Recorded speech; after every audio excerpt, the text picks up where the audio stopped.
So already చాలా gap వచ్చేసింది. నేను కొన్ని సంవత్సరాలు గవర్నమెంట్ జాబ్ ప్రిపేర్ అవుతా ఉన్నా, లేకపోతే నాన్ ఐటీలో పనిచేస్తా ఉన్నా, లేకపోతే వేరే వేరే బిజినెస్లు చేసి లాస్ అయిపోయి ఉన్నా. ప్రెజెంట్ కెరియర్ గ్యాప్ వచ్చేసింది. సో నేను కోడింగ్ తక్కువ ఉన్న కోర్స్ నేర్చుకోవాలనుకుంటున్నాను అని చెప్పి చాలా మంది అడుగుతూ ఉంటారు. అండ్ ఇప్పుడు కోడింగ్ తక్కువ అని ఒక కోర్స్ నేర్చుకున్నాను, ప్రెజెంట్ అయితే కాల్స్ ఇప్పుడు ఏం చేయాలి? జనరల్గా ఏంటి అంటే చాలామంది ఈ విషయంలో ఏంటి అంటే ఆల్రెడీ డిసైడ్ అయ్యి ఉంటారు. ఎగ్జాంపుల్ మనకి ఇప్పుడు సెప్టెంబర్ వచ్చింది, అయితే ఆగస్టులోనో లేకపోతే జూలైలోనో ఒక కోర్స్ నేర్చుకుందాము, కోడింగ్ తక్కువ ఉన్న కోర్స్ నేర్చుకుందామని స్టార్ట్ చేశారు. అయితే ఇక్కడ చాలా క్లారిటీగా వాళ్ళు ఆ కోర్స్ స్టార్ట్ చేసినప్పుడు కాల్స్ బాగానే ఉన్నాయి. కోర్సులు జాయిన్ అయ్యారు, జాయిన్ అయిన తర్వాత కూడా కాల్స్ ఉన్నాయి. సో వాళ్ళ ఫ్రెండ్స్కి కూడా జాబ్స్ వస్తూ ఉన్నాయి. అబ్బా మంచి కోర్స్ మనం సెలెక్ట్ చేసుకున్నాము, సో మనం ఇంకా ముందుకు తీసుకెళ్దాం, ఇంకా బాగా ప్రాక్టీస్ చేద్దాము, ఇంకా ఎక్కువ టైం ప్రాక్టీస్ చేద్దాము, రియల్ టైం ప్రాజెక్ట్స్ అవన్నీ నేర్చుకుందాము సో అని ఆలోచిస్తూ బాగా రైతు వాళ్ళు కష్టపడుతూ ఉన్నారు.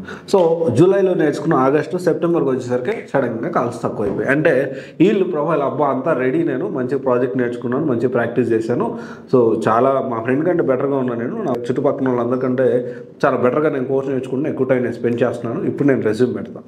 ఇప్పుడు రెజ్యూమ్ పెట్టారు, రెజ్యూమ్ పెట్టిన వెంటనే మనకు కాల్స్ అనేవి లేవు.